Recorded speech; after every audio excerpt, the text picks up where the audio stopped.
শুভ দুপুর বন্ধুরা, আরও একটা দুপুরে চলে আসলাম আপনাদের সামনে দুপুরের লাঞ্চ নিয়ে। তো আজকে দুপুরে নর্মাল খাবার আছে। এ দেখো পোনা মাছের একটা লেজা নিয়ে নিয়েছি আমি।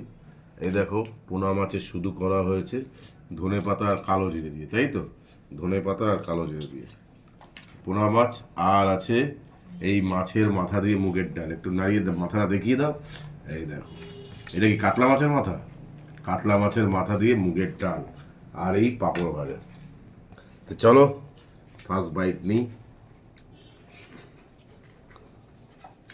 ভালোই হয়েছে ঝোলটা। এ দেখো মাছটা কাছ থেকে দেখো, দেখো মাছটা কতটা ফ্রেশ, দেখেই বুঝতে পারছো। চলো মাছ ভাত দিয়ে আরেকটা বাইট। ব্যাপক টেস্ট হয়েছে। একটু পাঁপড় ভাজা খাই। এটা আমার ফেভারিট ডাল। কার কার মাছের মাথা দিয়ে মুগ ডাল খেতে ভালো লাগে সেটা প্লিজ কমেন্টে জানাও। আমার তো খুবই ভালো লাগে। চলো টাটা।